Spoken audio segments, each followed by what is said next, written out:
Hi, I'm Donna Jordan from Jordan Fabrics. Today I'm going to show you how to make a pattern called Daydreaming. This is a Cozy Quilt Designs pattern from Daniela Stout, and it takes a fat quarter bundle and it takes a background. So I've got mine picked out and I'm all ready to get started. Now the nice thing about Cozy Quilt Designs patterns is they have lots of sizes. So this has 4 different sizes. I'm going to make the throw size and it takes 11 fat quarters. Now my bundle here, it's got a few more than 11, but I'm going to pick out the 11 I like the best and use those. Now because my background is light, I'm going to want to pick some darker prints so we've got enough contrast. These are from Riley Blake Designs. It's called Garden Party, and they're nice and flowery. I really like them, so that would be a really good one. That's beautiful. I'm going to try to get a variety of colors, so let's get 1 or 2 of these aquas, a nice lime green. I'll probably skip these light ones and keep them for another project. We'll get a couple of pinks. I've got my 11 fat quarters picked out here, and I always start by unfolding these and ironing them nice and flat, because if you don't, you can't get accurate cuts. Everything is ironed nice and flat and it's all ready to be cut up.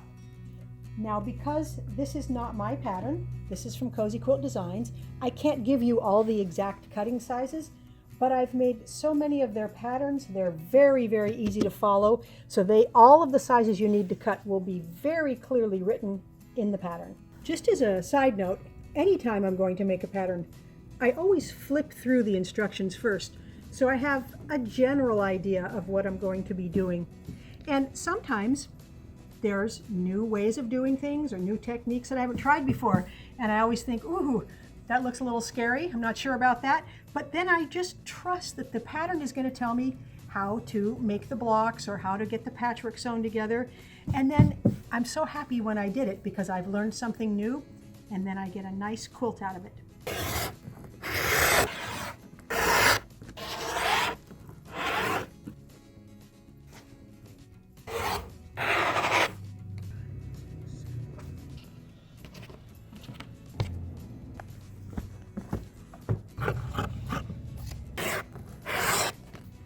Everything is all cut out now, and we're going to take our 2 long strips here over to the machine and get started sewing. Now take 1 background strip and 1 printed strip and put them right sides together. And we're going to make a strip tube, so I'm going to sew all the way down one side using a 1/4 inch seam allowance.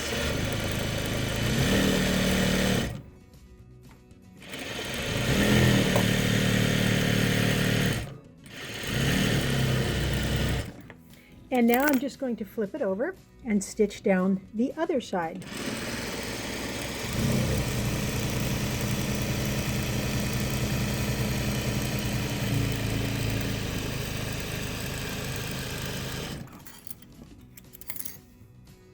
Now I'm going to go ahead and do that with all of my strips here, so I get a lot of these strip tubes. So once all those are done, we now have a bunch of little tubes here. So we're going to take the tube and we're going to use something called a strip tube ruler. If you don't have the strip tube ruler, the pattern will give you instructions for cutting without this, but this does make it real easy. Now we're going to take the 3.5 inch line here, and we're going to put that line on our stitching line. So I'm going to put it all the way down at this end on the stitching line, and then I'm going to get my rotary cutter and I'm going to make 2 cuts.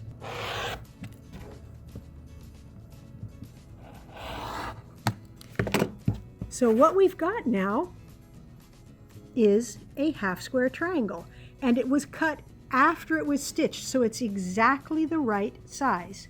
So we're going to cut those 1/2 square triangles out of the whole tube. So now we're going to flip the strip tube ruler over. We're going to again use the 3.5 inch line on the stitching line, and we're going to make another cut. So keep flipping the ruler and cutting more triangles until you have cut up the whole tube. The next step is to iron the half square triangles open. So I like to put the background print down on my ironing board and then kind of peel it open, press it a little bit with my fingers, then use a dry iron and then some steam. The last step is to cut off any dog ears. Now, some of them won't have dog ears on both sides. They will only have a dog ear on one corner because the other one got cut off when we were cutting our tube up. So I'm going to go ahead and do that with all of these guys, and then we'll be ready to move on. So from here, we have 2 blocks that we're going to make, and those 2 blocks will later combine to make a bigger block that will make the whole quilt. So the first block, we need 2 of these half square triangles, and this is mix and match style. You just pick different ones. We have one plain corner there, and then we have one print. So let's take this over to the machine and I'll show you how to sew it together. Here's what I like to do. I'm going to stitch these 2 seams. So I'm going to flip both of these over, and I'm going to stitch this first and leave it on the machine.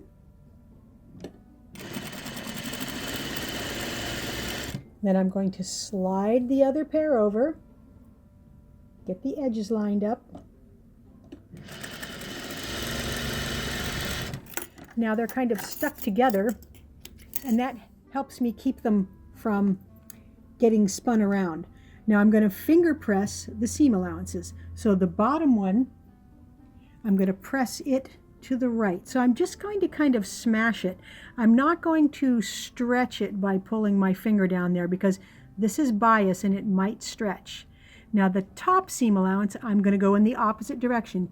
And again, I'm just going to squish it a little bit.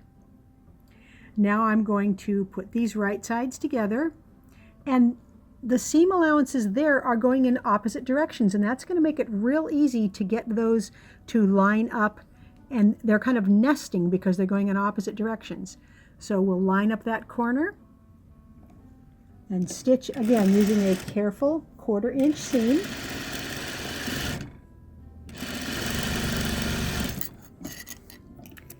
And then we are going to finger press the seam allowance this direction. Again, I'm not going to stretch it. I'm just going to pat it down just a little bit so nothing gets distorted. So even though it's been finger pressed, we're going to want to iron it. And because these blocks here are biased, you have to be kind of careful when you iron, because if you start stretching it, you will distort it. So just flatten it a little with your hand and just gently make sure that you don't stretch this as you sew. Give it a little steam then. Now the second block needs matching pieces, a square and a rectangle that match, and then one half square triangle that just has a different print. So let's stitch this seam first.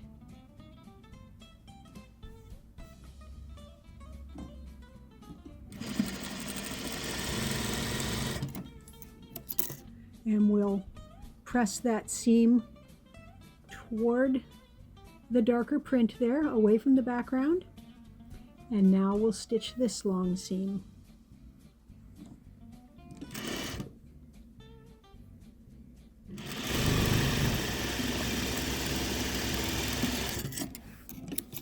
And this seam allowance, it's going to go toward that print there again, away from the background. Again, I'm going to press this carefully so I don't stretch this here. Once you've got all those done, take 2 of the first kind of blocks and 2 of the second kind of blocks and head back over to the sewing machine. Here's how these get laid out. The lights are going to go in the middle there, and the darks are going to go in the middle here. So I'm going to, again, stitch here and here, leave it on the machine. So I'm going to flip those over, slide this right under without spinning it. And look, these seam allowances here, they're going in opposite directions.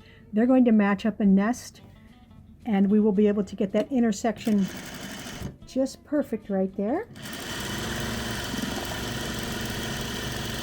And then slide the second set right over. And again, that intersection, they're also going in opposite directions, making it really easy to match.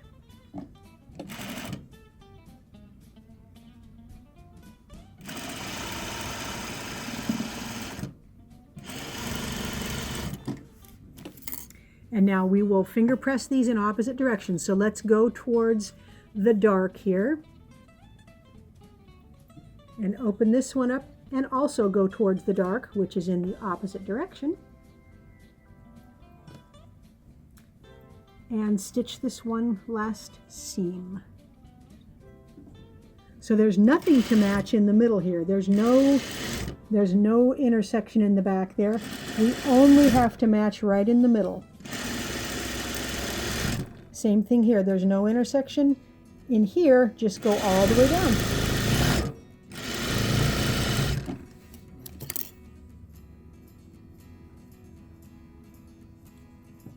Take this over to the ironing board and give it one last press. All right, the block is all done. Now it's a little hard to tell from the pattern here, but this whole quilt is made with one block. It's made with this block. They're just turned different ways to get the whole pattern.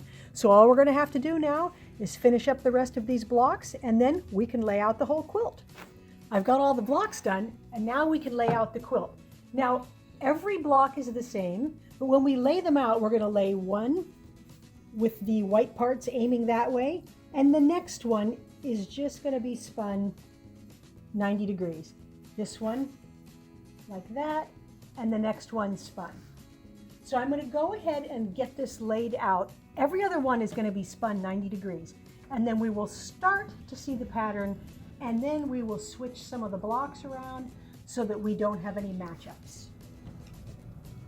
So now we're starting to see the secondary pattern pop out. So we've got a couple things going here. We've got a big square here with a diamond in the middle. And then we've got 4 squares coming together here. And so right now, I think I have it all laid out, yes, the way the blocks are supposed to go.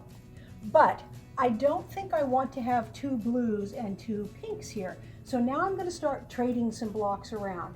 So this takes a little bit of doing. So I'm going to take out one of these pinks, and let's see, let's put something that's green right here.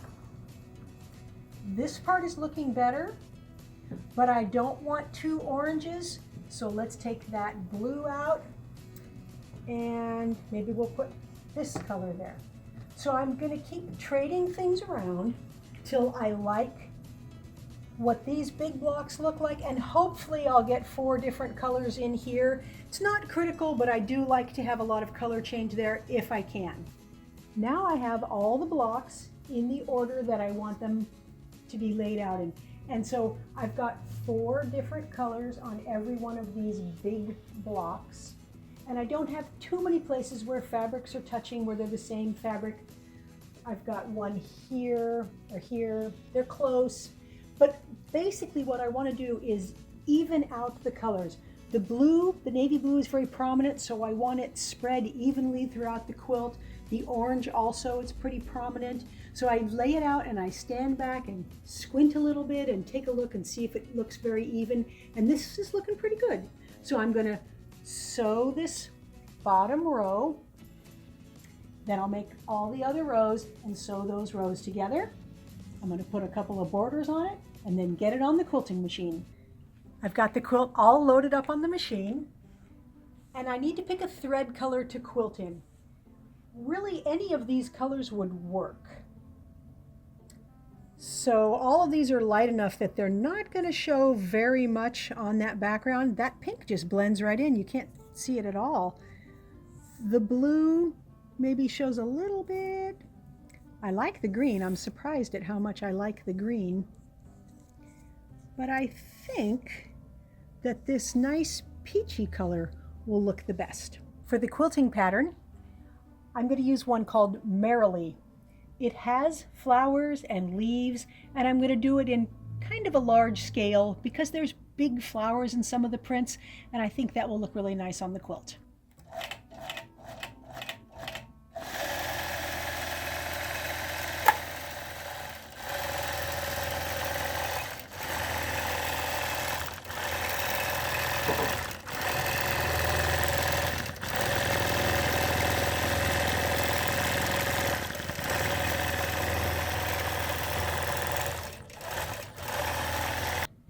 The daydreaming quilt is all done.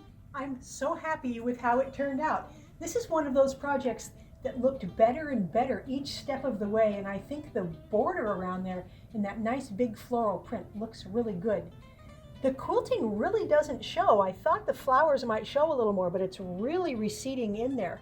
Now on the back side, you can kind of see the flowers there because I used a nice small print there.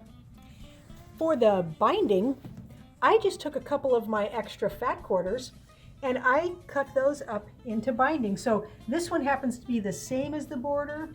This one's a little different, this one's a little different, and it matches very nicely, but it's a good way to use those extra fat quarters up because, you know, the fat quarter bundles come in all different sizes and they don't necessarily match up with the amount you need for the quilt you're making. Thanks so much for watching our tutorial today. We hope you enjoyed it. Now there's one more thing. We always do a quilt giveaway at the end of the videos. So today's giveaway is a beautiful rail fence. These are fabrics from RJR, and it's kind of modern looking, and it's got a grunge border. It's got the grunge on the back side so you can see the quilting. And this would make a really nice wall hanging or an accent piece to hang over the edge of your couch. It's very easy to enter. Just click the link below that says giveaway and put in your email address and your name. Good luck. Now, if you like our videos and you want to support us, the best thing you can do is subscribe to our YouTube channel. That would really help us out. Happy quilting!